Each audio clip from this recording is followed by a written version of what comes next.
And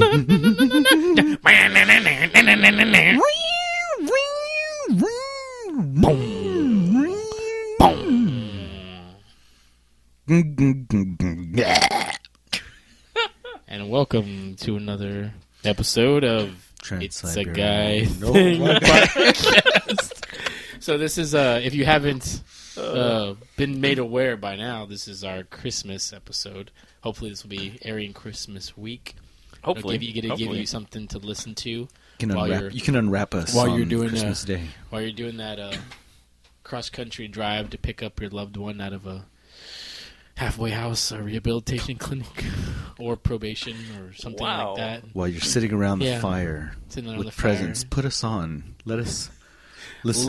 Let us wash over have you. your family listen to us in the background. Let us warm your chest. Making that Christmas ham. Yeah, when you're drinking Mirth and when your nuts cinnamon. are roasting on an open fire. Think of us.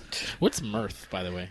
Happiness. It's a feeling. It's not a thing. You can bring happiness in a box. I'm thinking frankincense. Didn't they bring Mirth? And gold. Myrrh. What's myrrh is what they brought. It's like an incense. Is it like... It's like a spice. I learned something. So what's frankincense? Like frankincense. It's like... It's Frankenstein. I brought baby Jesus some Frankenstein. That's Mary Shelley's monster, Hey, actually. Jesus is Frankenstein. They brought him Frankenstein. Wow. What? Merry Christmas, everybody. Thanks for joining us. I am Rick. Michael. And Mario. And... let's get it on.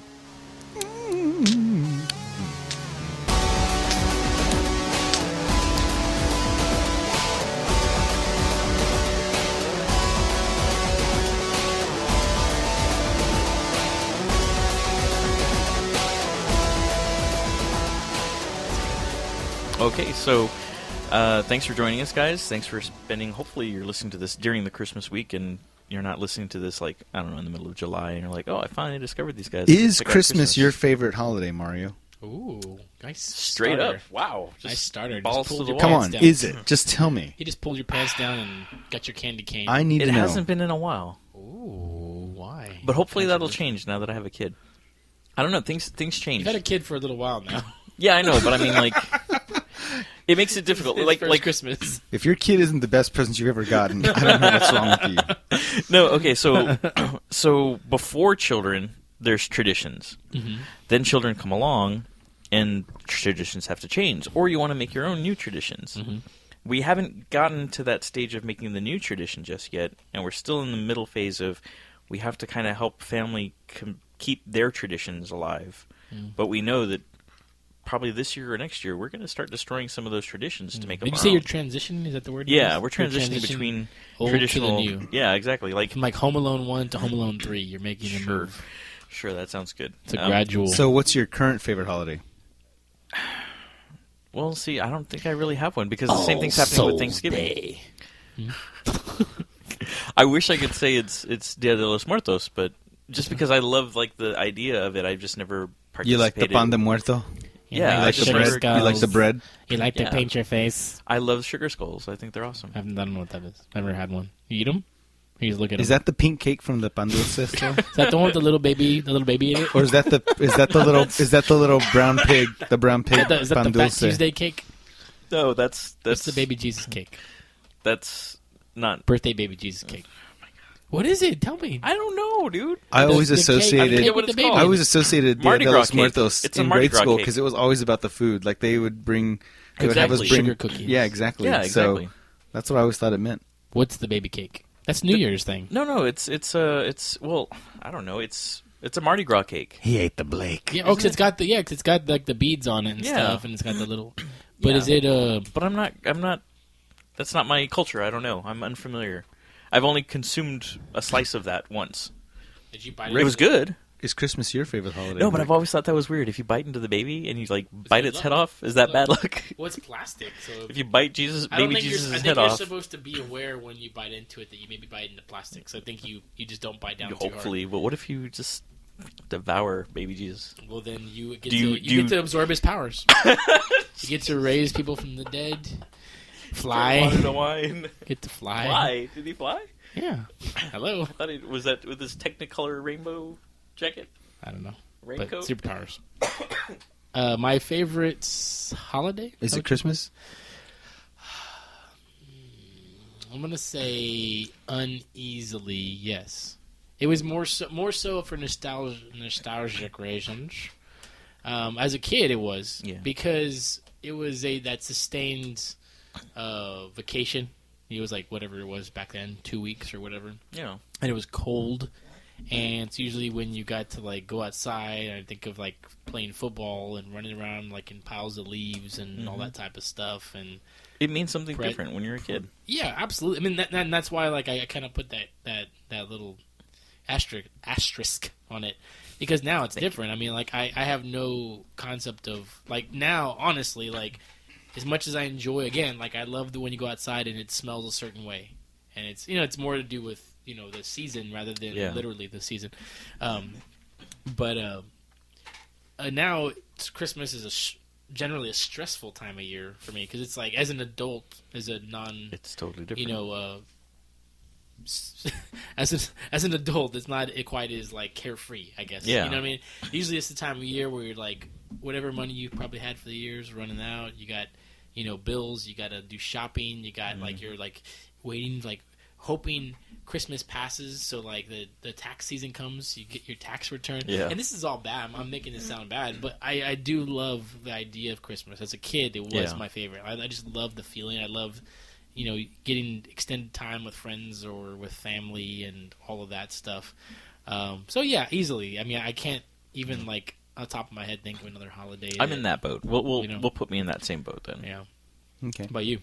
Halloween's still my favorite holiday now, but as a kid, of course, the nostalgia for me too. Christmas was the thing you look forward to the most.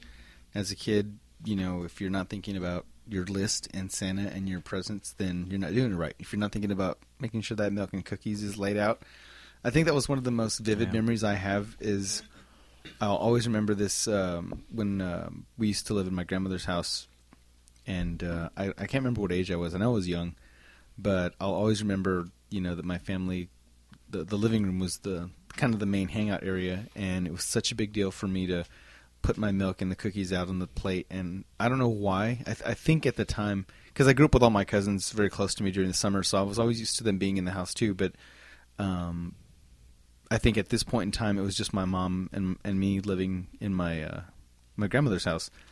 And I remember putting the plate and the cookies out and all that, and going to bed. And it was a bunk bed, even though I don't think anyone slept in the bottom. And I was fighting going to bed so bad. Like I was trying to see if I could hear what was going on the front, trying to listen to them, and I don't hear any Santa speak or anything like that. And finally I pass out, and then like my mom or somebody comes and wakes me up, and it's real late at night. And they ask me to come to the front, and I see the plate, and there's just crumbs, and the milk is like half gone, and there's still a little bit there, and just a crap load of presents. It's so exciting. And I mean, those are those memories you never forget your family doing that for you. And I don't know, that was incredible. But today, like, as an adult, Halloween's my favorite just for all of that fun. And it's funny that Halloween's my favorite, since I was telling you guys I haven't actually seen, there's a bevy of scary movies I've not seen, but that's not, that's something I want to rectify. I do want to see those, but you guys are going to have to cuddle me during the day. Yeah, during the daytime. But anyway, I would definitely agree, Rick. This is more of a stressful time now. And it's funny, the stress has been kind of removed for us, where we can do the majority of our shopping and stuff like that online. I try to avoid crowds. I think as I'm getting older, I'm getting so crabby. Just you walk into a mall, you walk into any place where there's crowds, and you get bumped. After about the third bump, I'm done. Like after I get hit 3 or 4 times, when I'm walking behind people and they stop on a dime. And just, you're walking behind someone and they stop to do whatever they're doing. I can't believe people still do that stuff. You see it in schools, too. But anyway. Or they'll stop at the entrance or exit. Just right in there at the door. I'm like, seriously? Is this a good place to congregate for you? Right. So. Where did you park? How about Christmas music, Mario? Are you a fan of Christmas music? Christmas music, yes. I like the old classic stuff. One of my favorites is Blue Christmas by Elvis. I love that jam. Trans-Siberian I do enjoy a little bit. Yeah, that's good. It's good stuff. I like it. Do they make? Is that all their music? Is it all Christmas music? No. They make lots of other stuff. Beethoven. They did a whole Beethoven but album. They update classical music. Yeah. That's the thing. Like and they stuff. add to the arrangement, or they just make it rock. Or what is the first visual you get in your head when you hear Trans-Siberian Orchestra? What is the first picture you get in your head? I always think of a train. I always think of a train too. I'm glad you said that. It's I on always one of the think of albums. trains. It's on the cover of one of the albums. Is it really? I've never seen their album. I've never seen the album cover. And it's what they used to recorded any use. music. It's what they used to use in the commercials that they played for them in the 90s. Oh, maybe that's why. Was that like animated? I think Kiss did them. I don't remember. Then maybe that's probably why I got the visual. Yeah. in my head. I think of them, and I think of the Coors Love Train bursting through the Alps. Yeah. I think of The Silver that. Bullet. But anyway, Rick, Christmas music fan? Yeah, I do. Because there's that point. Is it a Magic? Who does it? I think it's 101. We're all of a sudden- 101.9. Oh, yeah. 101.1 or 101.9. That Q one. Yeah. Yeah, okay. There's that point where just one day, like around, I guess it's probably after Thanksgiving, you just turn the radio and you're like, oh, there it is.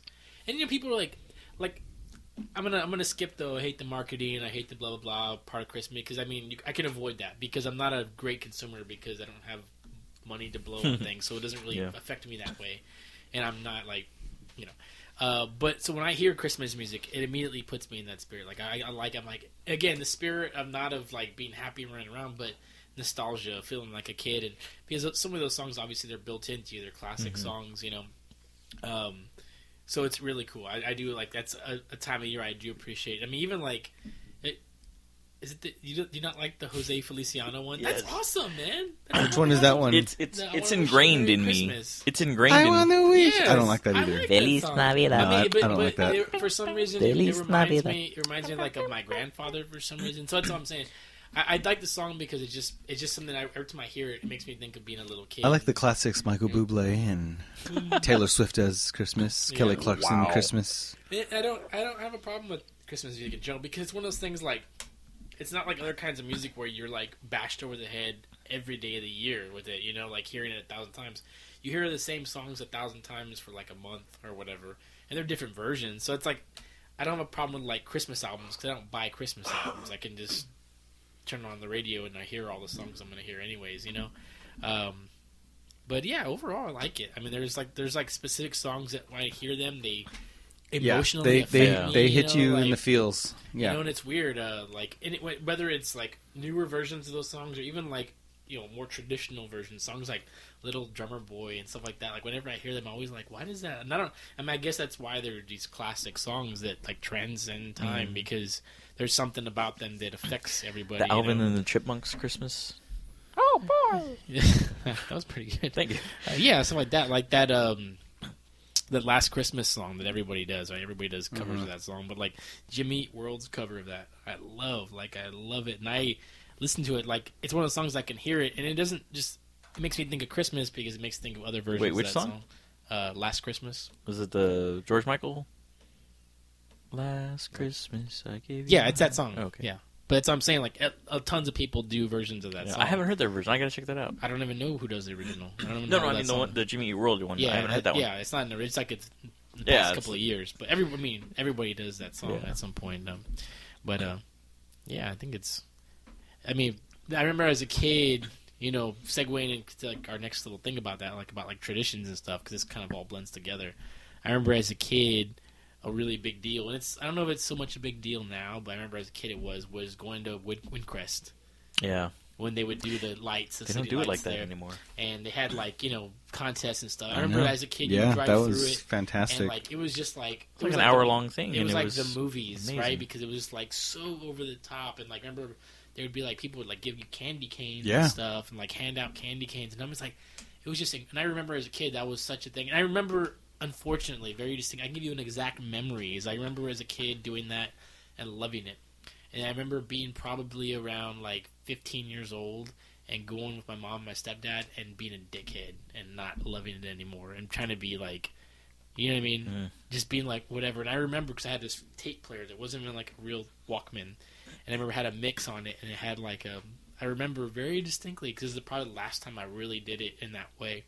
When I was with my parents and we're driving and I was listening to that song Wish Fulfillment by Sonic Youth, which is like a brilliant kind of song. And I remember driving. It's like, you know, you're as a kid, you're creating your own little fucking dramas and your music videos in your head. I remember driving there, like, not talking to my parents, having my headphones on, and, like, passing all these Christmas lights and hearing that song. And just, like, this kind of weird juxtaposition of that. But that's one of my last memories I have of that as a, like, quote, kid. And I feel like I've probably done it as an adult. But like you said, it's not the same. I mean, I haven't gone in years, but I remember even then... Last time we went, it was, it was it's empty. very, like, sparse, and it's just, you know... No, I have a memory, too, of, like, you know, being taken to go see the lights and stuff like that. And I remember getting in the car, and it would be so cold. At least in my memory, it was so cold. And I'd be, completely wrapped in jackets and hat and earmuffs and gloves. I mean, the whole thing. It's probably like 50 degrees. Yeah, exactly, exactly. But for us, that's and you get in the back seat, and of course you've got a window seat, you know, in the car, and it's so awesome. And just, I remember that too. I remember what it was like when I loved it, and I was like blown away. And I remember this feeling of like, oh, really? I have to get in the car. I'm over it. I'm too good for this, whatever. But I love the Christmas music too. And I mean, there are definitely some ones that I can't stand. Some of the newer, like, pop versions or whatever, when you just redo them to pump out a Christmas album. Yeah. I'm not really... Some of it's actually good, Ariana, but I don't... Ariana Grande's... No, that one's good. She's awesome. But Bieber Christmas, I mean, that's... The Biebs. Fever during Bieber. No, I always think of... my grandmother loved Drummer Boy, and she used to call me, like, her little drummer boy, whatever, and I think it was in 3rd grade for the Christmas play, we actually did the Drummer Boy thing, whatever, where we all made drums out of Folgers coffee cups, coffee cans, and like canvas, like rubber banded or whatever, with little sticks or whatever, and we came down the aisle, whatever, in the church and did the play and all that, and she absolutely loved it. But I always remember that. Have y'all heard the Bing Crosby, David Bowie, Little Drummer Boy, where they sing together? Yeah. Oh man, that's they did it on TV, right? It was on TV. And I mean, that's just an incredible version of that song. And then of course, like the Charlie Brown Christmas soundtrack. Yeah. I mean, that's incredible. Kids, like the little choir. So I always think of stuff like that as you know, when you hear it, it pulls you back, and you never get over that. It's one of those. I think there's a bunch of childhood things that we kind of start losing, where that same thing about the lights. You're kind of over it, but the music. Again, just the power of music. It never stops being awesome. Even if I know I don't have a specific feeling now, I love being pulled back into it then, and I can still enjoy it and celebrate how great that felt. Yeah, I remember as a kid, like even like because there's those certain songs everybody knows, like Rudolph, or like some of you sing in school or whatever. I remember as a kid singing those songs in school, like you have to, right? There's like a Christmas thing usually, or like. With the cousins, like at Christmas, like they'd be like, okay, you guys got to sing a song before you get your presents or whatever, and we'd sing like, you know, one of these songs, and having that like being less like insecure or like worried about like, oh, you know, whatever, being embarrassed or whatever. Now as an adult, like I still love like those songs, but I could never like see myself Christmas caroling or singing with a group of people. You know, like you see like movies sometimes, and like someone's sitting at a piano. It's like, you know, fake, I guess. Maybe people do this in the movies where like the family stands around and everyone's like singing. Only rich together. people play pianos. Yeah, like or something. You know, I'm like I can never do that now because I'm so like, again, not like I'm too cool for school, but it's just like there's a disconnect between. I think of, again, like we're talking about, when I think of the good, really, really good things about it, it's memories of being a kid. Not really being an adult, you know. Well, that's kind of what I was saying earlier about the whole transition between traditions and stuff. Is that I'm looking forward to it becoming my favorite again through my son's eyes, and like only then will I be able to relive that or recapture that magic. Yeah, to see him because exactly, you know, because I'm providing. Well, you hit an awesome nail on the head, Mario. I mean, seriously, I was thinking about that too. You know, for my daughter, and I've taken more trips to Toys R Us in the last couple months, having absolutely zero to do with me than I've been in that store. There's probably been a good 8-10 year gap where I haven't walked into that store. Yeah. And I've walked in there literally just looking. I've started to find these niche items where I start getting overly excited. And of course, it's always like these bigger, expensive things. But, you know, she's not old enough yet where it's going to make a difference to her if she was to get that stuff this year. Yeah. But I start thinking literally like, oh, should I buy that and just put it in the closet for like 2-3 years later? Because what if it's discontinued by the time she can benefit from it or whatever? Yeah. And I start thinking about stuff like that. But the funniest part is I am thinking about her But I'm almost, not that I had a bad childhood with presents. I got amazing stuff as a kid. I mean, truly, my grandmother and my aunts, and of course my mom, all pooled together. I mean, I had incredible Christmases where I just had everything. I mean, more than any kid could want. And growing up in a family where, we didn't really have money, and I always got used to us not really having much, they always made Christmas, that was the special time of the year. But anyway, I've really found myself feeling like a kid, like where I'm like, wow, that's a really cool electric car. I might want to get her that in a couple of years or whatever. And you start getting excited for yourself, even though I'm not going to be using it. Yeah. I start feeling that like their reaction is going to be that payment. Yeah, and now like the price tag doesn't matter in my head. I'm like, well, who cares how much it costs? It's for her. Yeah, exactly. She's going to have that, and nothing's going to stop me. And you start getting that little fever for it, and it's kind of exciting, actually. Yeah. So I agree with what you said, like where you can start feeling it, having a resurgence again. Because as an adult, like it's either you're telling your significant others like exactly what you want, or they're asking you exactly what you want, or you buy it early and it counts as your Christmas present and stuff like that. And there really is very little to unwrap in the classical sense. And typically, a lot of couples, they have their big thing unveiled prior. And you definitely don't do it in front of like the family and all that. That's the thing too now. It's like you can't. Yeah. You know what I mean? There's politics. There's politics in everything, and there's politics in family. There's politics in your inner family and your extended family. I mean, it's crazy. So as an adult, it changes everything. But with children, it's like it's all back. Yeah. Everything's exactly pure and innocent and exciting, exactly how it's supposed to be, and that's a pretty incredible feeling. It's funny.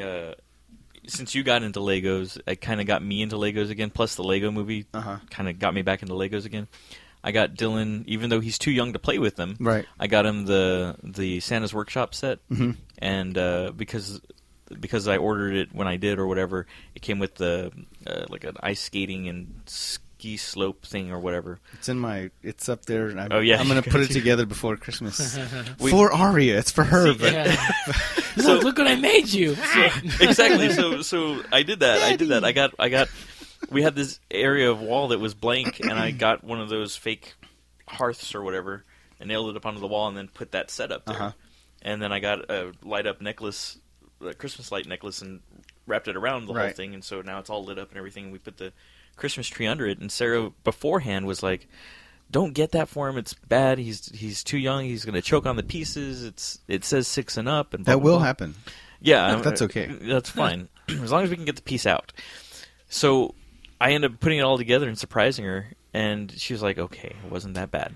And the first thing he does is, "I want to play with it." Right, break it. But a million pieces. He's been really great with it. He's been really gentle with the pieces. He'll like take off the hair of the little minifigures every once in a while. Oh yeah, and I'll be like, "Help!" like put it back. But that's it, But like, same thing. I was like, I'm gonna get this for his benefit. Meanwhile, I'm at work like hours, like putting this thing together. Like, this is so cool. No, it's extremely satisfying. I think for me, that's been why it was. We talked about this literally in one of the first podcast episodes, that whole reclamation of youth thing. Yeah. But for once, the Legos for me wasn't about collecting for the sake of collecting, but it was about creating and building for literally half reclamation of youth, and also like a mental de-stressor and a sense of satisfaction. Yeah. There's a huge satisfaction from therapeutic. Putting it together and getting that done, and you feel like you're an engineer building, a skyscraper. You feel like you're creating something that matters. It's a weird psychological thing that's just so neatly satisfying. Yeah. And I want to lie to myself and be like, well, when any of my, in this case, like my daughter's big enough to play with it, I'll be willing to break it down and we'll start over again. Probably not. It's probably going to be like I'm going to craggle it. It's going to be permanently set that way. But anyway, staying on the theme, let's talk about our favorite Christmas movies, because those are an absolute staple. And I'll hit mine up because I think about some of my early memories of that. I don't really have a specific order, but I do remember as a young kid, one of my favorite, I call it a movie even though it's only like 20 minutes long. In my head, it was super long and had one of the most lasting effects. I grew up loving DuckTales, and that was such a big deal for me. So, I was fascinated with, as a kid, I was fascinated with science. I was fascinated with, not money and like having money, but like the concept of like accumulated wealth and stuff like that. And as a kid, you remember those machines where you put in a coin and it's got all the tokens already laid out, and there's a little like hydraulic press pushing it, and you think that it's going to be like a jackpot load coming down. I used to create that myself, where I would collect pennies and pennies and pennies, and I used to make one of those, and I would have my cousins play where they would deposit, like a coin or something like that, and I had my own hydraulic thing pushing whatever, and I would barely make it to where nothing would fall off. Anyway, completely digressing, but the point is, Mickey's Christmas Carol. You guys seen that? It's like Christmas with the... Yeah, so it's like, it's the Dickens Christmas story, but it's got, Scrooge in there, and it's got Mickey as well, and they're kind of crossing universes, whatever. But as a kid, I just thought, God, that was so incredible, and I try to watch it every year, literally with my other favorite movies. So Mickey's Christmas Carol definitely is one in there. Home Alone, that's an absolute must for me. There's no way I could pretend that I still don't love that movie. 1 and 2, for me, that's one of the few, besides Godfather 1 and 2, that's one of the few movies where the sequel is as good, or on a given day you could even say better than the first one, or the first one's better than the second one. They're both freaking awesome. So I'll throw that in there. I know it's kind of the common answer, but Christmas Story never gets old for me either. Oh, yeah. I mean, that's just incredible. I'm on the opposite. I absolutely love it. Hilarious. So Christmas Story is always going to be there for me as well. The National Lampoon's Christmas, that's also like absolute, just, it can still get me busting out laughing, where if I'm having a drink of anything at the wrong moment and I'm catching certain scenes of that, it's coming out because that is so good. Love Actually, of course. That's it's not. I don't know if you'd call it a Christmas movie, but to me, I would. To me, I would. Yeah. So I would put that in. So what is that? 5? Is that Mickey and Home Alone, Lampoon, Christmas Story, Love Actually? There you go. So there's 5 random for me. Yeah. Ricky, you can go in inverse order. We'll go Charles. Let's see. For me, I'd say I definitely have Christmas Vacation. That's one of those movies that no matter what, there's times in the year I watch it anyways because it's just that funny. Yeah, exactly. It's my favorite of the vacation movies. But I definitely, that's like, usually they have like 2 or 3 movies that are my standard, like I put them on when I'm wrapping gifts. There's that frantic night before Christmas Eve and I'm trying to wrap everything, and Christmas Vacation is definitely one of the ones I always put on. I always laugh. I've loved that movie. So that's definitely one. Christmas Story is definitely, I mean, it's got to be in there. Like, and it's the same thing. I don't get tired of it because I don't own it. Right, me neither. And there's been so many times where I wanted to buy it and they came out with special editions, and I'm like, no, because it's just reserved for that time of year. Is it TBS that does 24 hours, right? Yeah. I'm like, there's just that time of year. Because it's like, by heart. At this point, like, you don't have to see the whole thing in one sitting because you just know this is what happens next. Like, if the marathon's coming on, you always catch it at a different part, but you know what happens. You know what happens next and what happens afterwards. And you know what you missed when you catch it in the middle. Which is brilliant, which is why it's such a brilliant thing, because it's so ingrained in, like, your consciousness that, for better or worse, like, it's like you can just relive it anytime you think about it,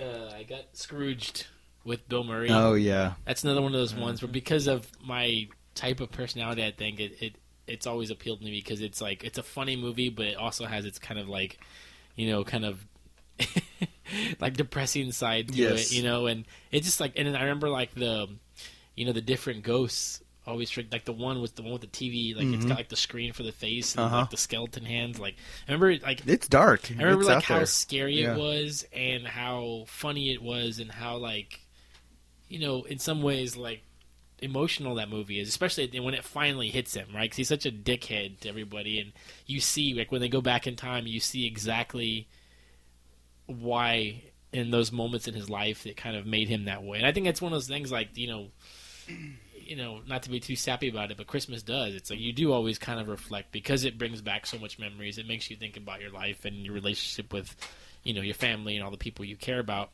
So it's like that movie, I think, always kind of hit home with me because of that. Him looking back and going, okay, yeah, I remember that. That's when I was happy, or that's when this happened to me that kind of turned me cold, or whatever whatever it is in that movie. But it's brilliant, and it's just a funny fucking movie. And that was the same reason why, like, Mickey's Christmas Carol for me as a kid, there was scary parts toward the end when that last ghost is one of the Beagle guys, whatever, and he shows him the grave, and it's all like the hell and fires coming up and the smoke and everything. And as a kid, I was terrified. Now as an adult, it like breaks my heart when you see Tiny Tim and you see that future where he's like dead. And it's like, oh my gosh! You start crying. Like, man, that's messed up. It's so brutal, and like I was saying, like Scrooge has that whole American capitalism thing completely locked down, which is such a fascinating commentary on us and the importance of wealth and stuff like that. So it's neat. I love Scrooged as well. It's just it won't hold the same thing for me as the Mickey one. But anyway, go ahead. Yeah. Another one, it was a short. And I remember as a kid, like, because of obviously like some kind of time distortion, I was thinking it was a full movie, and it wasn't. It was a short. It was a part of a couple other movies, or a couple other shorts. But there's a like a Don Bluth short, and it's a Christmas short. It's called The Small One. You remember that? Did you ever see it? And they showed it in school sometimes. And it's about a donkey, this little boy, and it's probably why I've always like loved donkeys. Had this idea that one day I'd own one, along with a goat.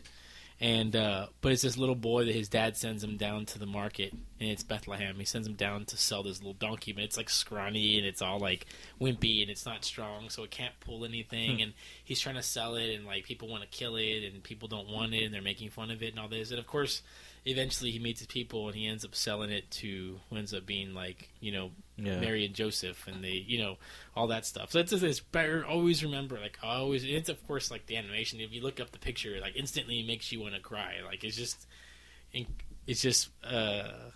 always affected me. There's a song a little boy sings to the donkey, and this whole bit. It's just it's really, really touching stuff. It's the kind of thing, and it's one of the things I've never bought.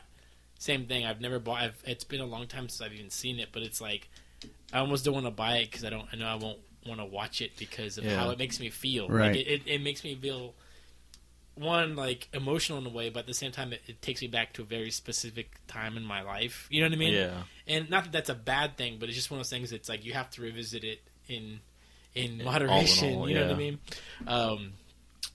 But another movie, I guess that's 3. Is that 3? Mm-hmm.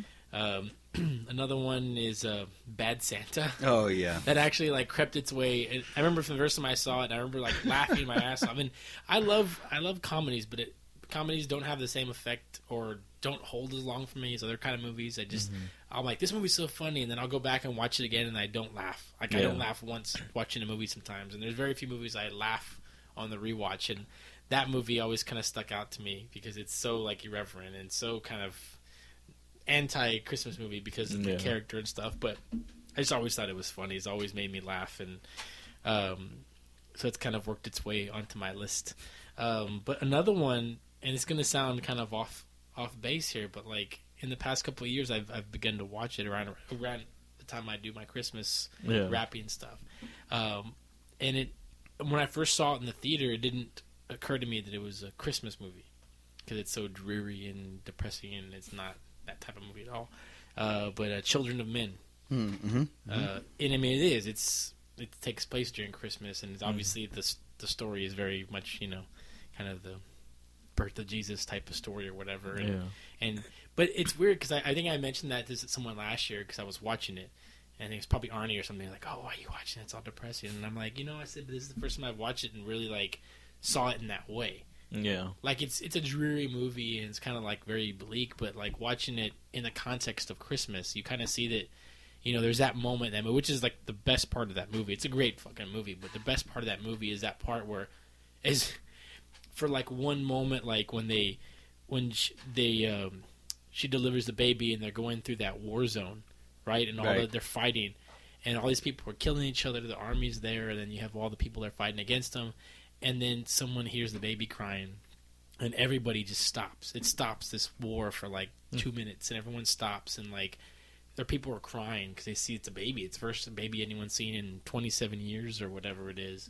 And people are crying, and they're just like, and for one moment, they're all kind of united with this sense of like, oh my God, like, humanity. And then of course, like a second later, as soon as like they're kind of out of the way, the war starts over again, and it keeps going on, Damn. But it's about like, finding something like the one tiny kernel of thing that people can be united by. Even if it's it is not even like the movie doesn't have a happy ending. Like everything's perfect. It's this big ellipse. Like what happens next is, are people strong enough to kind of like have enough faith or have enough unity to be able to get back to what we were before, or is it always going to be like this, blah, blah, blah, whatever.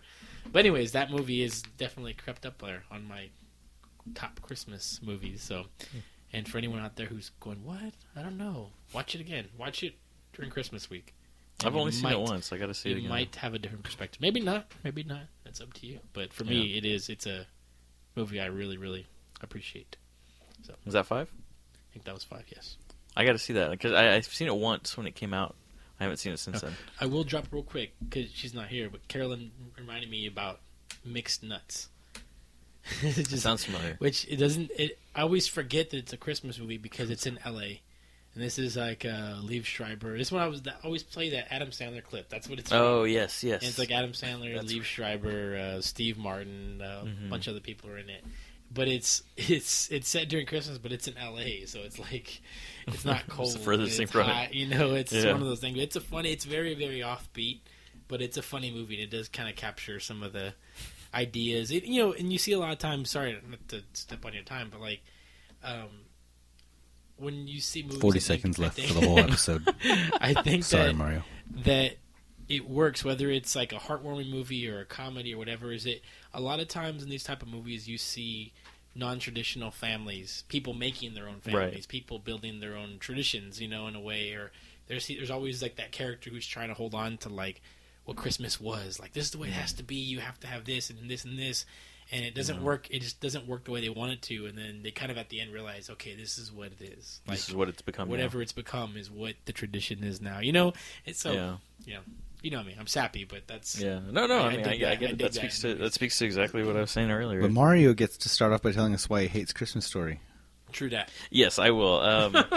It's like one of those. It's like a song that you dislike, but you know all the words to. Okay. For me, that's what that is. Give me a song that you can correlate to Christmas Story. Feliz Navidad.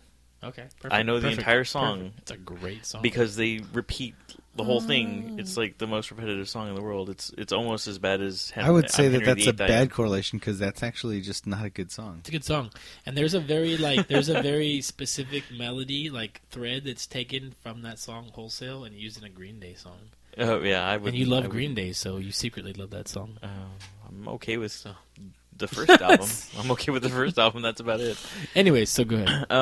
No, I can't get into it. I didn't see it as a kid. It wasn't played for me as a kid. Hey, I didn't see it as a kid either. I'll tell you straight off now. I didn't see it I saw it as an adult. Wow. Literally, I'll say 5-7 years ago. It was not that long ago.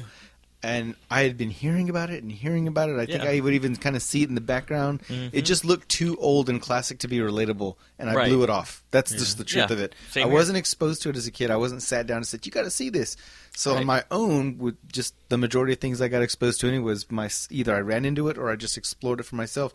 That was when I blew off. And when I finally sat and was made to sit to watch it, I actually saw the hilariously great value that it had, and so for me, it's still fresh. It hasn't gotten old for me yet. So, but I was wondering if you dislike it because you're oversaturated with it, or because you genuinely don't like it for its own merits. I understand why people enjoy it, and I even laugh at some of the parts that are funny, that I think are funny, but. In the last 5 years, because it's the same thing with me. I introduced to it as an adult, never saw it as a kid, but inundated with it as an adult, and But it's because you know it's there. I mean, I'm assuming you don't actually watch it when it's on. So is it just you know it's there, so it bugs you? I think I've seen the whole movie probably 3 times, but piecemeal. I've seen 20 minutes here. But you've never actually sat down and watched the movie as together. A whole. No, exactly. Well, that's something you should try. Just maybe, try it one day. Maybe. But I'm and don't watch it when it's on TBS and it's reruns with commercials and stuff. Sit there and just watch it start to finish, or even I'll download it. That's awesome. It comes on TV for free. Can't even record it and fast forward the commercials. You have DVR, man. Bootleg it. I don't have DVR. All right, you used to have DVR. I used to. All right. All right, so hit us. Give us your What's your your list. top five? Top So, five.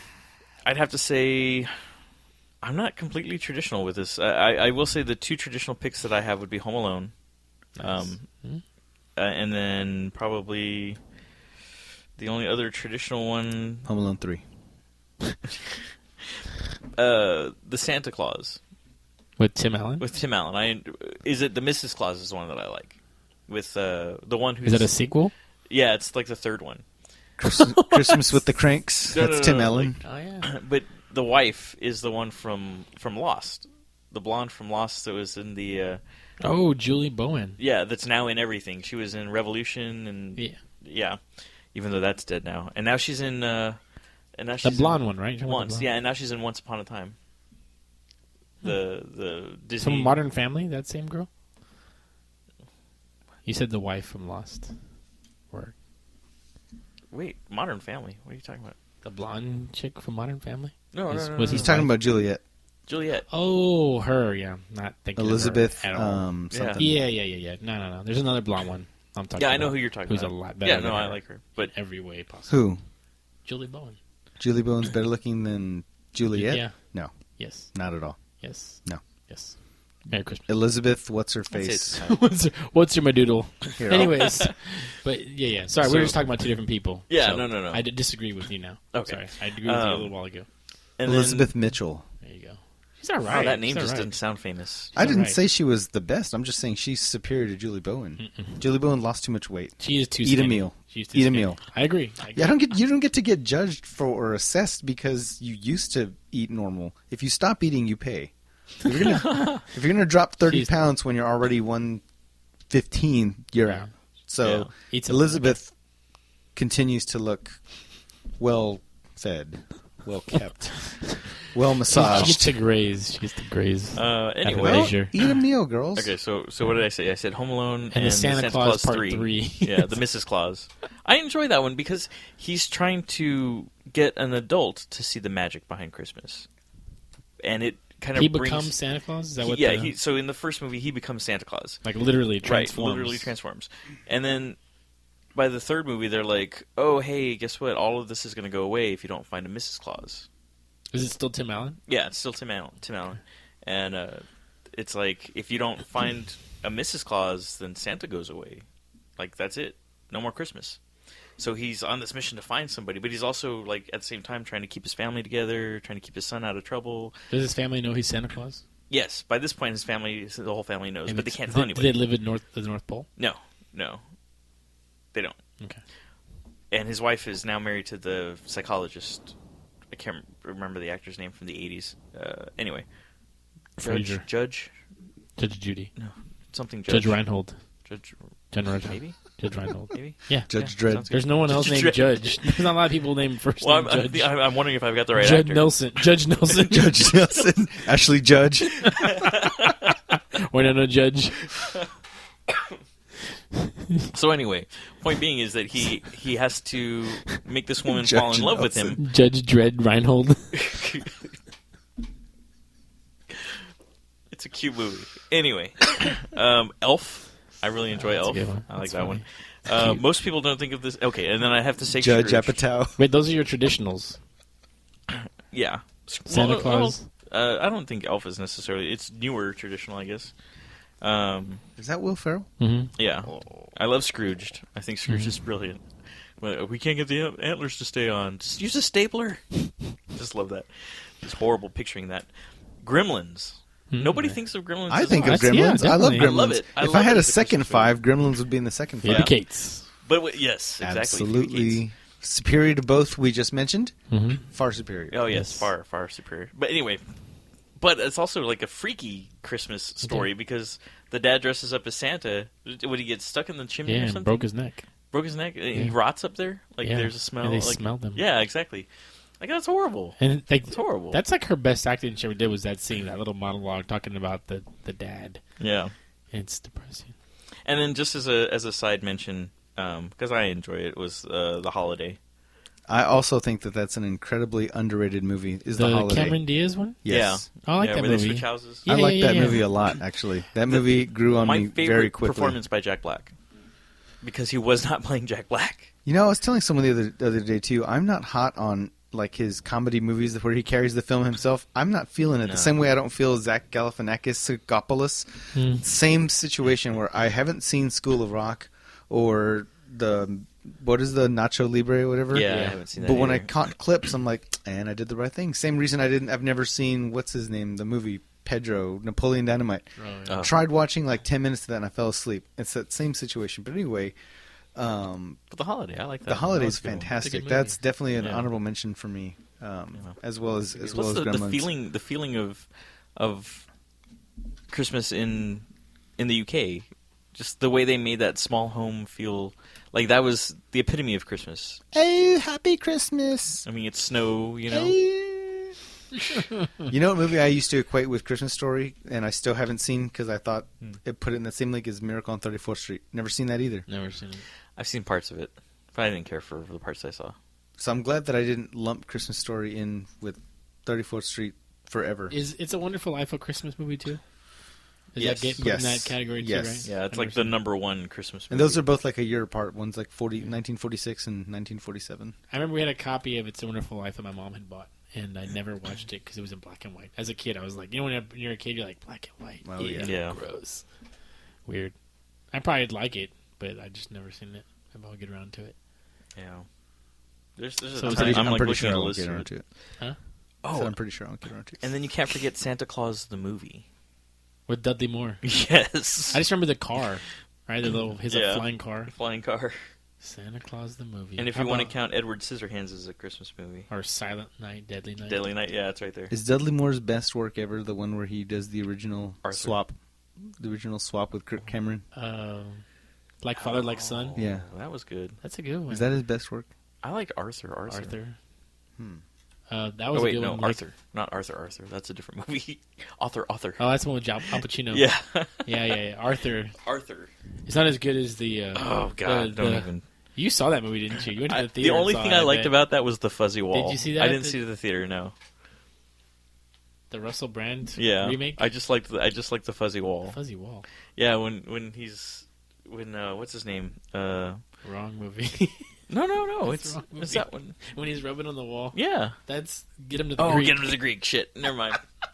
Have either of you spent Same difference. Have either of you ever spent Christmas away from your families or out of San Antonio? Just about prison time. But Yeah. I was in jail. No, I Just haven't. kidding. Away from my family, no. Out of the city? No, my family's left me behind.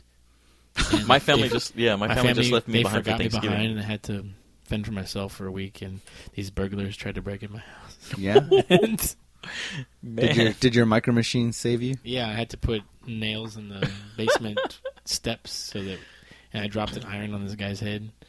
And I let my brother's tarantula loose in the house. Nice, dude. That's the way to do it, man. Killer tarantulas. Had Michael Jordan on a conveyor belt in my living room. I had Bozo in my bathtub taking care of things for me, singing. Oh man. So that rounded off your. Yeah. What was the movie with Michael Keaton where he was a snowman? Look what you did, you little jerk. Jack Frost? Yeah, not the horror one, but there's one where he died, right? And he comes back. Is as the a horror snowman. one with I don't even Shannon, know. Elizabeth Shannon, or Oh. whatever her name is? It was also called Jack Frost. It had Yeah. the same name. Yeah. Imagine It's not like on taking here. your That kid to is the wrong one on horrendous. accident. Like, I hate snowmen. how does a snowman like? How do you like? Is this a snowman? Like, couldn't you just burn it? Is that how they kill it? I didn't write the movie. I haven't seen I mean, I've never seen either one of them. I'm just assuming that Hey, did you see they tried to burn Stay Puft and that didn't work out so well? was it is a He just got more Yeah, pissed. He was very Yeah. upset. He was pissed. Did you ever get the feeling that he wasn't like an evil guy though? He just seemed like he was lost or something. Like he was just kind of like He wasn't evil at all. He He was was lumbering I around. gotta show you this. he was a benevolent. Because you'll love this. But it's like sweetheart. it wasn't until they burned him up that he His got, face he was turned like, real. He it got hurts.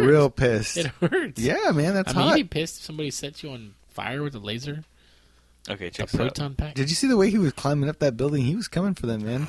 He made it up there. It's super small, but this is Why do you this show is me an art piece videos that I on an got. audio podcast? No, No it's one not can a see video. this. It's just a picture. Shout out to Super Emo Friends. I have that. Oh yeah, that you 5 sent by me 7. that. Yeah. That's cool. see that? That's great. It's a little. Yeah, it's Stay Puft. People. As the four are crossing the streams, and Stay Puft realizes, I'm about to die, Yeah. and he's shedding one tear. So was that a real brand of marshmallow? Yeah, I think so. It was before our time, but I think it was. Oh, okay.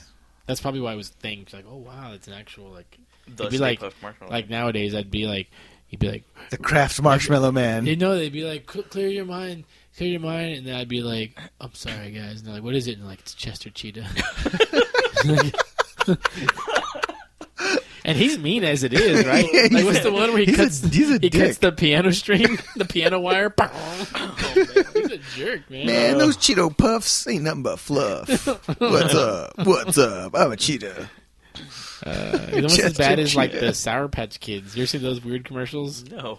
where they're like, first they're sweet, then they're sour. This girl's like asleep, and the Sour Patch Kid got scissors, and he cuts off her ponytails. Who'd be She the wakes up, and she's like, oh, and he's like, I'm sorry, and she gives him a hug. Who would be the They're fucking weird as shit, man. Who would be the most evil mascot? Evil cereal box mascot turned evil. Who'd be the worst? Who's got the capability of being the worst? Captain Like Crunch. causing the most damage? Yeah. He's got cannons. Captain Crunch. He'll fuck you I think up. his cannons only shot the cereal out. Is though, Captain probably. Crunch just like Napoleon? Is that Yeah, the- pretty much. Pretty much. Yeah, 'cause he's got the little like braids on his. and the hat? What about? Did he have an accent? What about Tony the Tiger? What about the crisp guy? He looks like a dick. Cinnamon Crisp? The what's the cereal called? Rice Krispies? No, it's Three the guys? Cookie Crisp? the Sugar Pops. No, I can't think of the damn cereal. Shit, sugar. Sugar Tits? What's it called? The Honey Crisp or something like that. The Little Bear? No, Honeygrams. No, No, that's the Bear's Honey Crisps. The Little Bear. Yeah. No, I'm thinking With a wide face. He had like a football head. Golden Crisp. That guy. What is that? Let me see. Golden Crisp. Golden Crisp. That What is it? look at him. That face. Put up on- Can't Oh, get yeah, enough of that's that the Golden bear. Crisp. Isn't he a bear? Oh, yeah. That's what I yeah. was talking about, that guy. Yeah, he looks kind of mean. He's a little bear. He could be evil. So getting back to Christmas. Oh, yeah. The Trix Rabbit, like, he seems like he would come back and kill a lot of people because they constantly fucked Yeah, him they over. fucked with him. Constantly. Who like, messed with him? The kids. That's the whole. Oh, he never got It any was a trick. cereal. It was, Yeah. it was his Tricks are for fucking kids. cereal. I remember as a kid, like, it's his cereal. That's right. Fuck you. Why don't The you? why Leprechaun, can't he Lucky have it? Charms could be Yeah. evil. Like the Leprechaun. No, the But the Tricks movie. guy got dicked over. He You're got right. dicked He over. really You're did. We right. should do a movie where he comes back and murders everybody, like an animated movie. Murphy. Cut An off my- animated Murphy. Cut off my foot, bitch. He's got like a peg I leg. had his badass spoon that came in. What about Toucan Sam, man? It'll beat everybody. Birds. I had a spoon that came in a Trix. Oh, I had that box. too. It was a hypercolor. I had that And when you too. put it in the milk, it changed colors. Oh, It was yeah. fucking badass. I loved Oh, the man. toys that used to come in cereals, the pink hologram strips Mhm. in various whatever. Do you ever get those where you did you ever put your hand all Yeah. the way down Oh, a yeah. brand new Oh, box you of could cereal? never wait. You could not wait. Who waited, No, man? no, no. And they don't even do that anymore. There's no They put- prizes inside anymore. No. Well, Like, and then they moved him to the outside of the bag. So you're digging around on the inside. You finish your It's in cereal the and box? you realize it's in the box between the that's bag stupid. and the box, Yeah. or it's glued to it, and you're tearing it. yeah, you never waited till I got to the bottom. You just have to. I had to, man. My hand went Greasy all the way down that fingers. cereal, all the way Greasy at the bottom. Face. Little hand. hands just grabbing, scraping it on all the edges to Yep. see what I could pull back up. Yeah. Merry Christmas, guys. Merry Christmas. So what else we got for Christmas? So, what's your favorite? So we talked about a little bit about like old traditions, right? Did we Yeah. talk about that? How about now as an adult, like new traditions? What are some new traditions, especially you guys Well- having young families? Like, what's new traditions? Coming starting from to the form? old tradition to the new tradition. Old tradition was with my family on Christmas Eve, stay there, play poker as the night wore on.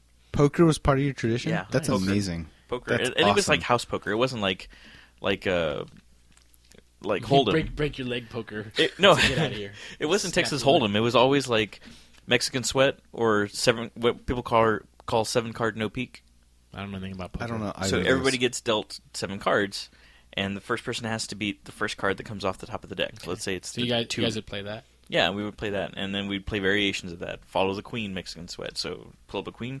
Next card is wild, whether it's yours or somebody else's, blah, blah, blah. Anyway, all these different card games, house card games, Low Hole High Chicago, one that I made up called Shopping, where you, like, everybody gets their 2 cards down, then 4 cards come up. First card that comes up is a nickel, next one's a dime, next one's a 15 cents, the last one's a quarter. So if somebody buys one of the earlier ones, then everything moves down, and then new product comes out, and that one's instantly a quarter. So if you're buying a hand. You're buying your hand, and then the last card is down, and then you play that. It's a fun game. Like, I love these games. So you guys would do? We would do all of that at my grandparents' house. We'd eat, then we'd play poker for hours, and then at midnight we'd open our gifts because it was already Christmas. Yeah. So that's how we kind of cheated. We'd do Christmas Eve into Christmas morning. Yeah. And then we'd go home, and then I'd wake up the next morning, and all my presents from Santa would be there. And now that we have a 2-year-old, we can't keep him out that late. That's just not going to work. You can keep him out. It's tough. Like, we He'll did that. punish you later. We did that with him for the first one, but he slept. So we ate, and then he went to sleep in the other room in his crib, and then we all did our thing, and then we took him home. But now it's getting to that point where we can't do that. He's 2. He's going to wake up, you know? Yeah. It's going to be bad for, like you said, it's just going to take his revenge out on us. So we want our own tradition where we have it at home. We haven't gotten to tell the family yet that we want to start doing this as our own tradition. Up on them with it. So either we're going to do it this year or next year, where it's like we want him to have where he goes to sleep, and then we wake him up at midnight and be like, Santa already came, you know, or like Santa brought one present for you for now because it's midnight, and then in the morning you're going to get the rest of the presents. I don't know, something like that. Yeah. Or make him pay you. Like, get to pay me poker to get your presents. If you win, you get your present. If you lose, like, it's all your presents. But the first, but the one thing that I didn't want to start was that Lego thing. I want each year to get the new Christmas Lego set and have him always have that Lego Christmas. That's hundreds of thousands of dollars that you could be putting in his scholarship fund. You could be pooping it. You could be pooping in his scholarship fund. Good job. It's not that much, especially if you go on Cyber Monday. I want you to listen to this. I want you to listen to this post from Roust BD from 2012. It says, a few years back, the Amazing Atheist has a video I just loved called "The Tricks Rabbit Deserves Justice." He says, it was hilarious. He basically ranted about the horrible injustice inflicted upon the rabbit and demanded people to defend this poor soul. Tragically, the video was taken down, and I failed to find copies of it anywhere.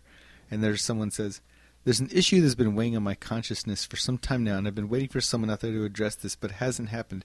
So it looks like I'm going to have to be the one to say what needs to be said. For I'm the voice of my generation, like Kanye West. Let the Tricks Rabbit have some of that fucking cereal. You sadistic, viable, horrible little, I don't know what it says, for him to be revealed at that moment. Oh, you're the rabbit. And it's basically dedicated. There's a whole forum post here dedicated to your cause, Rick. There you go. It's nice to know my family traditions were used as a method for Michael to research the Tricks Rabbit. It's like, got me thinking about revenge and murder. Well, Christmas is a time for giving, and this guy hasn't gotten anything. Your son has already done better than this poor soul. Think about that. Think about how many Legos the Tricks Rabbit's gotten for Christmas. Well, they never said Legos aren't for bunnies. They said chicks are for kids. Chicks are for kids. Chicks are for kids. Can he really enjoy Legos if he hasn't even eaten? Give him tricks. What you should give? Just give him a bag of tricks for Christmas. What about you, Michael? What about new? That'd be awesome. Traditions. While I research something else. The common. That's what everyone has their computers here for. What are they here for? To stare at them? Wow. Look at my reflection. Smile at myself. Rick's just doing photo booth the whole time we're here. Hey. I'm actually streaming this on my channel. Hey. Just me. Isolated audio track. And that rabbit research took 2 seconds of Googling for 42 million. What was the Google search I put in? Tricks Rabbit Injustice. That's what I put in. That's what I love about Google, and everyone's stealing. Yeah, good. We don't really. I mean, it's kind of the same for my family. My side of the family has been basically assemble on Christmas Day, and we usually just do some kind of small time food. Thanksgiving's kind of our big food assembly. Where everything goes all out for that. So on that, Christmas has usually been like a ham or something like that with some side items and stuff like that. Sports is usually a pretty big day if there's a major game going on for football or anything like that. For me now, of course, like if there's a really good NBA game on, I try to just put it on in the background, but it usually gets ruled out by the elders of the family. What would they rather watch? They'd rather have no TV or Christmas Story or something like that. Usually is what's preferred. Our family used to do just kind of what we would say as far as presents go, like open format, where everyone just brought presents for whoever they chose to get them for. And I guess the politics of that started weeding out, where you started noticing certain people weren't getting anything, or some people were getting for others and not for others and stuff like that. So over the years, we've started just doing like Secret Santa. So basically, like one gift per person, right? And everyone gets one and it has a certain dollar amount and everything. That way, everybody kind of assembles and does that opening, and then whatever, again, that thing we were talking about, where people give each other, significant others or children and parents and children, do their own thing, whether it's on Christmas Day or at a different time. So the funniest part about all this is we've been talking about Christmas the whole time and haven't talked about the spiritual side of it, if that's got any meaning for us, because it's supposed to be, the birth of Christ and all that stuff. And I don't know if that's like a taboo thing that you guys don't talk about or whatever, but growing up, the tradition part for that, I cannot talk anymore, it's so late. The tradition part for that was to do, the midnight mass on Christmas Eve or whatever, that too. Or even go to an earlier one, if possible. So over the years, I've still tried to do that, whether it's just a service or a mass or whatever. Still try to make sure that that part is followed in. But I don't know, Rick, do you have that actually played pretty strongly into my Christmas traditions? Try to have trail mix in my mouth earlier, because I remember there was like a pretty specific structure to our Christmases, which was nice. It was one of the few perks of having divorced parents was that Christmas Eve we would go to my grandparents' house. Everybody would eat and do stuff there. And then we would go to midnight mass. He's a family or just part of the family or whatever. We go to St. Mary Magdalene's.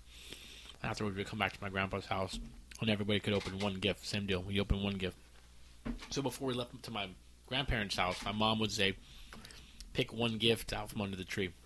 That was such a cool thing. It's like, do I pick the best one, what I think is the best one, or do I pick the weak one? That way I have the best one later on, or... I want to make sure everyone sees my cool gift. All those stupid little things that a 4 or 5, 6-year-old kid thinks about. And I remember doing that where everybody would open one gift. And inevitably, I remember there was like a point where there was like the couple of cousins that would bring all their gifts. And you had to sit there and just watch them just fucking unload the fucking plethora of toys and shit. But anyways, I always enjoyed that. And it was nice because we'd stay up late. This is I remember being 5, 6, 7 years old and staying up past midnight into the night, because you go to midnight mass and then get out and then still eat, and they'd be eating menudo or whatever else. So you wouldn't go to bed till late. In the morning, we would go to my dad's, and then we'd go to from my dad's to my dad's parents, so my other grandparents, and we'd spend Christmas Day with the rest of our family. And the same deal, we'd open a certain amount of gifts with them. Well, in the morning we'd open my mom's actual gifts that she got us. Mm-hmm. Then we go to my dad's, open gifts, and then go to my grandparents and open the rest of the gifts. And then just hang around all day long and talk and stuff. And it was a 2-day thing. It wasn't just but I always look back very fondly on that. And it's something that I know as an adult, it's I don't have kids yet and all that, so I don't have the emotional currency to be able to demand that and be like, I'm doing Christmas at my apartment with my dog, come over, whatever. So that is something I miss now, because that was a thing we did as kids where the whole family would get together. And now, of course, some of our family has passed on, some of our family has moved away. My grandparents are getting up in their age, so they don't host stuff now. Now our kind of newer tradition is that Christmas Eve, my sister has a big thing. Like, she has food and pozole and tamales and everything. It's just like a brilliant, like, they do really badass meals. My brother-in-law, my sister, and we'll go there and just eat, have a couple of drinks and stuff. And usually my mom brings my grandparents, and my brother-in-law's family comes. And our family is kind of relatively small now in that way. The people that we kind of get to spend Christmas with, because our other cousins and stuff, they have their own families and their own in-laws, and so it's just really hard to coordinate that. So the core of it, we still get to see everybody.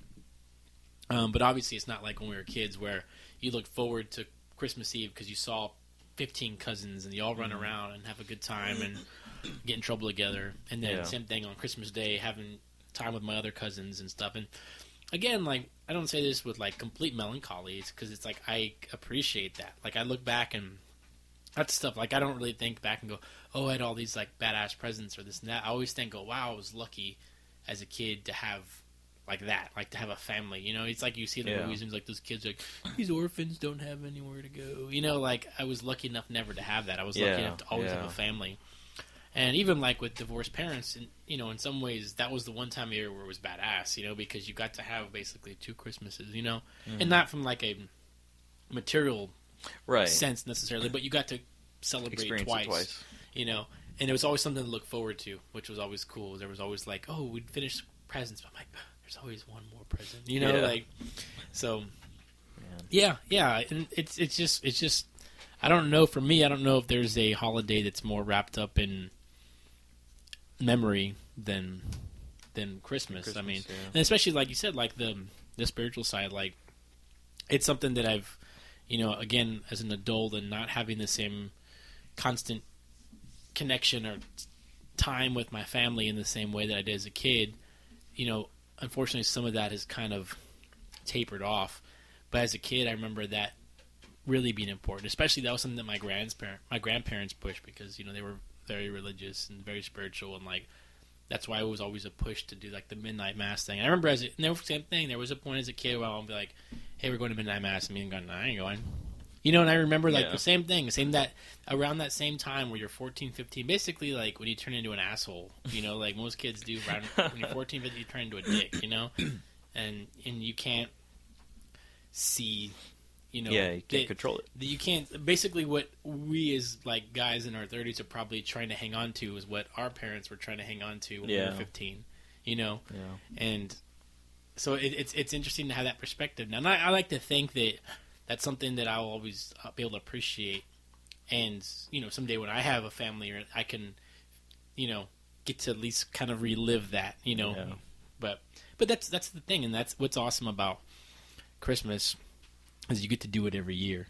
You get to, you get to spend the rest of your life trying to make it the perfect Christmas. Even though it will never be a perfect Christmas, it'll never be how you want it. Like, you get to try.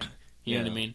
And it's not like a birthday where it's gone. Like, that was my 30th birthday, and they'll never come again, and I can't celebrate it the same way, or my 21st, or my 40th. Yeah. Every year is Christmas. You know what I mean? And well, talking about, like, just briefly on the spiritual aspect for me, because it's a very brief period. I think I went to one Christmas Mass, maybe it was a few years ago. It was just kind of like a last-minute thing, like, oh, we're doing Christmas Mass. Oh, okay, I'll go. I'm not very religious. My family's not very religious. My grandparents used to be, now not so much. So it's never really been about that. And like even for a few years, I was in my mode of happy winter solstice, everyone. And I realized how douchey that was. You're a godless, bloodthirsty heathen. Yeah, I am. I really am. Well, because that mass you went to was a black mass. There's lots of from Eyes Wide Shut Fidelio. What's the password? But I mean, call me godless. That's fine. I'm not offended. I just think the story, the for those of you who are easily offended religiously, cover your ears. But like I think from what I've learned or derived, the Christmas story, the birth of Christ, the 3 wise men that came before in other religions and blah blah blah. Anyway, point being, it nixes all of that for me. Right. But Christmas isn't necessarily I'm not necessarily all about the materialistic aspect of it either. I enjoy getting together with people that I don't get to see very often. I enjoy that family gathering. I enjoy the gifts, the giving of the gifts, more so than the receiving. Because usually when I receive the gifts, I'm like, no biggie. That's Let fine. down. Nobody knows how to get me what I want. Why can't you get me a terabyte full of pirated movies? Come on. I need 10 keys that don't go into anything for all these cars. But I enjoy, I need uncut keys. I enjoy the with giving sharp of the, edges. I enjoy the giving of the gifts and hopefully getting a good reaction out of what I've given. No. I consider myself a better gift getter than a gift receiver. Whoa. I guess. No. You know what? That is something that I've realized I really take away from Christmas now, and even that's kind of starting to get more difficult as everybody ages. You know, like my nephew and my niece age. You know, but I remember there was a period where they were still young. Mm-hmm. I was an adult, but they were still youngish. You know, like elementary, middle school. Yeah. And getting them gifts. And there was a period where they used to like toys and stuff like that. And like me trying to be like the cool uncle and like, oh, I can like, I'm not going to get him like a pair of socks. Like I'm going to get him some badass toy or some video game or whatever.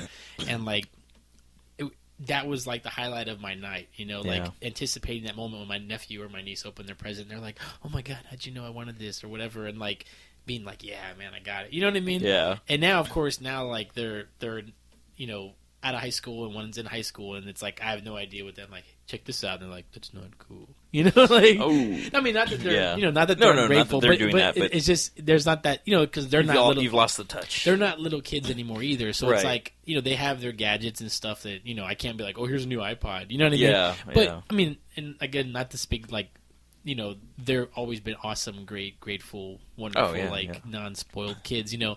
But that's what I mean. Like, that's something I always, as an adult, started to appreciate is giving, you know, gift to my mom or trying to surprise my mom with something or trying to surprise Carol with something or, you know, whatever. That's, like you said, that's the thing now that I can appreciate. Because, you know, me, I know I'm a chump. Like, I'm like, whoa, like, you know, the stuff that we want at this age is like stuff that no one's gonna get you. Like, no one's gonna get you a freaking iPad. You know, you wouldn't expect it. Like, what do you want? Can you give me a $600 iPad? You know, like it's not gonna happen.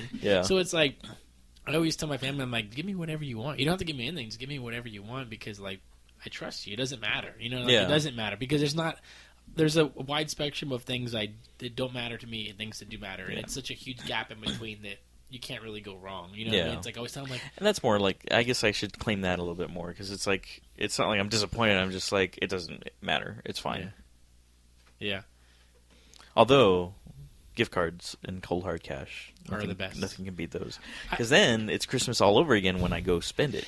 And that's something that I do... I know it's like it's kind of a thing that's starting to catch on. I think there's probably people that are like against that, like, oh no, it's not perfect. But Sarah refuses. There is something to be said. Like usually with my nephew, my niece, usually I'll get them gift cards like Best Buy or Target, even something like that. Yeah. Because I love that feeling. If somebody gives me a Best Buy card, gift card for $15, or whatever. As soon as you see it, you've spent it 16 times over. Because it's awesome to like have, like I said, it's like. You feel like a kid again going, what do I get? What do I get? Do I put this or do I save it towards my other ones that I got? And that's a cool feeling, you know? So it's like you find ways to like still make and that that's connection. That's how you get them that $400 item that you can't afford. You are a piece of that by giving them a gift card that leads up to that. Because kids nowadays are smart like that. They'll like save all the gift cards up all year and save up their cash and like, oh, I have $700 and I just bought myself something incredible. Like, oh, cool. Like, that's and I'm good. a part of that now. So that's better than me being awesome. Like, here, I got you this PlayStation 1 game you might enjoy. Ew, gross. Yeah. But let's do a quick round of because of the 12 days of Christmas idea. I'm thinking let's do 12 things or words that make Christmas for us. I mean, this is kind of taking over for what we were going to do for what puts you in the Christmas mood, but I'll go first to set an example, and I'll just write down numbers so that way I know I've done them. What puts me in the Christmas mood, or what word or thing means Christmas to me? Family. Poker.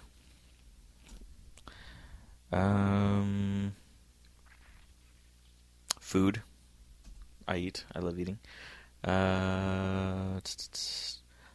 in 1985 when it snowed. Mm-hmm. Snow. Mm-hmm.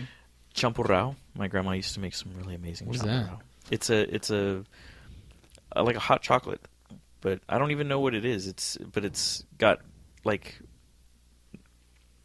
grits in it, or like corn, or corn husk, like whatever tamales are made of. Mm-hmm. Imagine that in chocolate milk. It sounds weird, but it's really good. Interesting. Hot cocoa. We'll just do 6. Because Your list. I'm hitting the numbers. And I'm like, that's just 6. I'm not going to go through another 6. So we'll do half of the 12. So Rick, your turn. Tamales, cold, wrapping paper, beanies, laughter. That feeling. This is one word, but like I'm trying to. It can be a thing. Yeah, it can be. Like when you're trying to get warm at Christmas. You know, I can't describe it when you're like, because it doesn't really get that cold here where you're like dying, and freezing. But it's like there's like a thing where trying to get the chill off. Yeah, you're trying to get it off, and then you turn the heater on, and then the heater's too hot, and you have to turn it off, and then to make yourself cold again. Yeah. I can't quite describe that feeling, but it's something like that I love, because it usually only happens around that time of year where usually we get those like little cold spurts, those, and hopefully when it does line up that way where it's during Christmas, it's nice to like actually go outside and see your breath. Yeah. Oh, I love that. And that happens other parts of the February or November sometimes, but at Christmas it matters. It does. Yeah. Good. Yeah. Michael? Rabbit. Tricks. Revenge. Injustice. Murder. Death. Kill. No, Murder. Death, kill.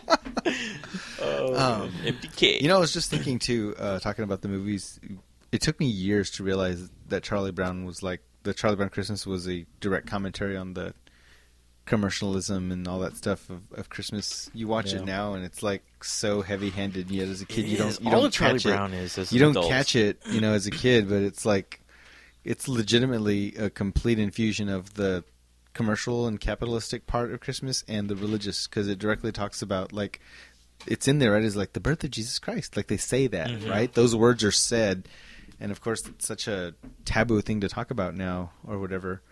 But anyway, I was just thinking how neat that is. I would say for sure things that come to my head is like cold weather, the brisk wind,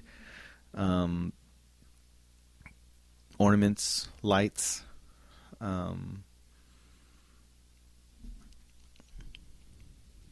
that imbalance of the heater being on too hot inside the house, and you go outside to go to the car to get something, and your face gets, that piercing burn cold, and you come back inside again, and then you're trying feeling to rub like your cheeks. you've got a headache and all that already from the back and forth, and it's hard to enjoy that. But definitely just rejoice and singing. Not me singing, just the music, the Christmas music and all that comes to mind, and keeping our family together and celebrating all the people that are here, missing the ones that aren't there, and all that. Those are the things that come to mind. So not necessarily all one words, but that's good. That's the stuff that hits me first. And I don't worry about presents. You guys don't have to give me anything. It's all right. It's okay. Don't. That's the thing, and no, you're right. It's hard because even in our own like communication or language with people, it's hard to convey like I said, even like the spiritual side without sounding like that. Like if you were to be like, "Oh, Rick, man, Christmas is just about Jesus," like you would feel like, "Oh, I don't want to be weird to him," or maybe like, "Well, I don't want to offend you." But that's the thing is like, some of the things that we mentioned, indirect or not, like they apply more to the memory or to feelings or to that, like that part, which is the important part. Of course, it's like you can easily take one side or the other, like, well, Christmas is just this time to get together, or it's specifically about the birth of Jesus and this, event that happened, or that we celebrate the idea of happening, or whatever. And I think it's hard to like be on the fence about one or the other. It's like finding that middle ground. I think when you do kind of are able to find some of that middle ground, that's when you feel that peace. Like if there's such thing as a Christmas peace, where that moment when you're done and Christmas is over and you can go, wow, that was good. As opposed to like, there's probably Christmases where you're like, ugh, it wasn't one of those. It wasn't the best, you know? Yeah. But I think when you hit it and it goes on like all cylinders and like it just feels right, that's when, to me, like, as being someone who, you know, is not, you know, as probably religious as I was as a kid, now like that's sometimes the closest I can feel to that, and I remember. Yeah. And not that like I'm working to remember, is it like I have all these tiny little moments to fit together, and suddenly that's when I remember and I go, oh yeah, this is what it's about. Like this thing that's bigger than me, that's bigger than, you know what I mean? And that is a time I can appreciate it. And it's even hard to verbalize because usually when I have those moments, it's when I'm alone. Again, like after I'm laying in bed or like, you know, saying goodbye to my grandfather usually when at these events is usually when I really think about that, because my grandfather's who like, you know why we're here, right? And I'm like, yeah. And we just have like those little moments like that where it's not this long discussion, it's not a talk, it's not this like philosophical debate, it's just like, you know why? And I'm like, yeah. It's like, okay. Like, I love you. You know what I mean? Like, and that's the thing, and it's like sometimes that's, you know, all you need is just to be reminded for a moment, you know? So, but yeah, I think that's all the things that we've mentioned. It's part of that. It's like pieces of that kind of bigger mosaic, if you will. Man. So I don't know. What else? I'm wishing it was Christmas already. It'll be here. I still need to decorate. I still need to put lights up. We live in an apartment, so I need to put lights up on the rails outside. Yeah. No, I have some too, and I don't know where they're at. And I usually do that. I put them on the rails. Yeah. And that's badass. That is something I didn't mention. Like when just the Christmas lights are on. Yeah. Oh yeah. Whether it's outside like that or in the house, and it's just, or I don't know, a Christmas tree, but like when a Christmas tree lights are on, that's the only lights we're. Yeah. That is freaking incredible. Like that's a good feeling. I think we can all take that as our number 7 on that. Yeah. Yep. Yeah. Well, anything else? Any other last Christmas thoughts? Last Christmas, I gave you my heart. Just that we'll be keeping Mario in our prayers. Yeah. Me and you. We're gonna pray for you, Mario. Hey, you know, I'm over here talking about my donkey giving Jesus a ride, and Mario's like, "There's no Jesus. There's no hey, if it matters to you, it matters. If it matters to you, it matters to me. Because you're my friend, and I love you. Thank you.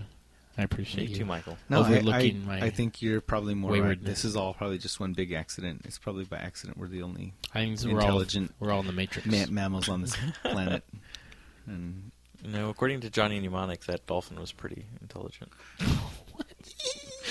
we're at the mall the other day. Is that the one with no tail? I don't know. Dolphin? Yeah, it had like a mechanical tail or something. I don't know. I didn't catch all that. This is getting worse. Really bad. Anyway. No, all good, man. What else? What else? Real quick. Somebody put a bow tie on this thing. We talked about music. Let's do top 3 favorite Christmas songs. I honestly couldn't say. I mean, that's a weird one. You're weird. It'd be really? No, not weird like a bad question. Just I would have to look at like a giant list. Like I would have to say, I'd have to say the David Bowie one for now, with Bing Crosby, you know, and oh man, see, I'm gonna forget because you're gonna miss out. There's the. Christmas. We can skip it. It's fine. Or we can just throw out whatever we want. There's just so many good ones. It's hard to choose a favorite among so many great tracks. I celebrate the entire catalog. Oh, I knew you were going to go there. The entire Christmas catalog. Jam into the oldies. There's something awesome, like, about, like... So this is Christmas. I was thinking about that one earlier, too. Like, just hearing kids sing Christmas carols, like, at the mall, or, like, you know, if you go to, like, a nephew or niece's Christmas pageant thing. I don't have brothers or sisters. I don't.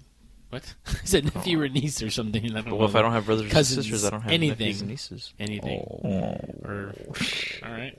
Well, I'm just messing with you. Have some more children. That'll fill the void. Michael I'm just Scott. messing with you, man. What does he say when he's like on The Office and they're like, "What do you want to be when you grow up?" He's like, "I want to be married and have a bunch of kids. That way, I don't have to worry about not having friends. I'll just make my own friends." Like, or something like that. Wow. Scott's Tots. All of the Office episodes that are holiday based are the most brilliant moments of television history ever. The Halloween, the one they had to cut out, they cut out that, or the haunted house. Yeah. Everyone's... All the Halloween ones. Anytime Christmas is on there. Yeah. Man. I was just talking about that one the other day. I was telling Carolyn about that. There's that the thing is it Moroccan Christmas on the Office one? Yeah. Where they're trying to do the theme and then everybody gets into the fight and they end up busting out the karaoke machine. I always think about that because that's when Angela, she sings Little Drummer Boy and she's all serious and like Dwight's all like... Yeah. So, I think that's pretty much is it. that pretty much it? Yeah, I don't get any Office references, so sorry. One I of wish these I days. did. One of these days you'll watch it. Well, I'm watching Breaking Bad. I'm almost done with season 2. That's definitely in the same category. That's perfect for the holiday I got season. stuck on Community. You should have that running on rerun during your Christmas Day celebration. Yeah. Have you seen the version of their Frozen song? I've never seen Frozen, You haven't so seen Frozen? it's not going to work for me. I've heard the song. Do you want to does? build a snowman? Except it's, do you want to build a meth lab? It's really bad. It's funny, but it's enjoyable to a slight degree. Merry Christmas. That sounds like all. mandatory watching. And to all. Well, anyways, but thanks for anyone out there that got to listen to this or is listening to this on Christmas, we do thank you for your accidental or Patronage. And if you're alone Or for Christmas and need a place to go, patronize, yes. Mario is more than welcome to host you and take you in, so you're not alone. Call him, text him, tweet him. I live on the south side. Reddit in a him. box outside of the Circle K, He would love to have you over for dinner. right across the street from the Winds Nice. and the Wieners. Neither of those exist. He's got and he's the got Mervins right next to he's that. got gift cards to Montgomery Ward that he can hook you up And with. Albertsons and Handy Andy. Fiesta. Oh, Fiesta's still around. Well, I guess Albertsons is in other places, but not in San Antonio anymore. Not anymore. No, still everywhere Solo else. serve. He's gonna get Solo hook you up serve. hook you up with some solo Nice. serve. Nice. Yeah, that's where they Man. sell the jabots that have the misaligned legs. Gross. Missing buttons. Yeah. The zipper that's on the wrong side. Oh, You man. have to be left-handed. Well, thanks for joining us, guys. Hopefully you have a great Christmas, and hopefully we'll catch you before the new year. Well, actually, no, probably not, right? Merry Christmas from Nat This King might be the Cole. last episode for the year. Ever. Merry Or Christmas. ever. Yeah. Our gift to you is we We'll stop podcasting. We're going silent. We're going to Art Bell on you. Shouldn't they get abducted by aliens and then come back as a CIA drone to spread our propaganda across the land. So enjoy this last bit of... Next year, we're going to be moving the show to YouTube. We're going to be doing video. We're going to be... Hell Actually, yeah. we're going to be It's gonna be represented by... amazing. We're going to buy a 3D printer and then print out But it's 3D going to be a copies puppet of show. ourselves. No, wait, we're gonna gonna remember. be a We're gonna puppet make a. We're cast. gonna make a. a kabuki. No, Theater. remember we're gonna make a TV series, an animated Sock series of puppet. us actually conducting the podcast. Rick's going to do the graphic animation. Whatever that is. It'll take him 40 hours for 1 second of rendering. We're gonna be the Gorillas. I'm gonna need the a podcast version of the We're gonna Gorillas. do a rendering farm. I don't like the Remember- gorillas. You don't remember we had that conversation? I told you I don't like them. So we're gonna have The this conversation Gorillas about band? The Gorillas. Yeah, this I is the can't band. stand them either. I And just- everybody I I, just know like the- goes crazy over them. I just, Everybody. I just like the idea. That's I got great, Damon sunshine Albarn. You're already part of one shitty band in Blur, and then you you double the shittiness. You up the ante with Gorillas. Cartoons. How do you like? Anyway, I enjoy the idea. I enjoy the idea that I don't know what they look like. I've never researched them, but like in the videos, it's just animated versions of themselves. Mm-hmm. So I told Rick, I was That like, doesn't make their music any better. "No, I'm not talking about their music. I don't give a shit about their music." And the mascots in those animation things are terrible. The characters look awful. It's completely annoying and godless. So Godless, is that my new nickname? Godless. Godless wonder. So Rick and I talked about. I talked to Rick about it. Rather, he was on the receiving end, I guess. Whoa. Of And where was I? You didn't talk to me. I don't hear. Oh, I talked to Michael. Where was I for this nonsense? Wait till you're gone. Is he gone? Okay. Anyways, let me go back to this idea. Exactly. no, picture an animation of us doing the podcast since we don't want to be on video. Mm-hmm. But imagine an artist illustration in cartoon Like format. the AHA video. No, like no, just Like Scanner Darkly. That sounds awesome. less realistic. Like stick And creepy. figures. More realistic than that. We should do. We should cut up the Dark Crystal, and sync that because to our they voices. actually had podcasting. Yeah, that's like, on. They had mic arms No, just be them in the like- Dark Crystal. That's on Netflix now, by the way. The Sketchies. I've been wanting to watch it, but I think How about stop motion clay figures of us? Sure, I'm down with that. How about- Robot Chicken. how about G.I. Robot Joe? Chicken versions of us. that's yes. Let's do that. Let's do that. Have I exhausted you already? No, You're it's just fine. giving up. You just How about we just pick a Star Wars action figure and mimic what we're saying? Rick can be the Hammerhead. Hammerhead. I'll be Max Rebo. Mario Mario? can be bonded Leia. Did they make a doll of that? I'm sure. It has to be. Is it painted on? What? What's your outfit painted on? Look that up. That'd be After we're ridiculous if it wasn't. It just pops off. Well, thanks for joining us on our hour and a half long Christmas giant size episode. You were listening to this while you were chopping wood. This is Christmas. Dude, you're going to have to pay for the royalties Stop for that. No, I'm not going to stop it. You singing can that. sing. Let's sing something. Sing something. No. Yeah, we should sing something. Nope. Oh, Not the girl. Merry Christmas from Sounds awesome. I know, man. Don't you want to see them live so you can see a black stage with those stupid animations on the Dude, screen? would you pay $50 to watch a cartoon? Listen to the most boring, bland music ever described on a digital format. Just type in Gorillas Live in a YouTube video and do yourself a favor. Oh, they're so cool and countercultural. Yeah, right. Yeah, you're angry. Man, no No, joke. I'm just kidding. They're absolutely brilliant and they're geniuses. They're innovators. They're ahead of their time. They are the best thing to come out of Britain since Blur. Check them out. Woohoo! Damon Albarn. Thanks for listening, guys. Have a good night and a happy new year.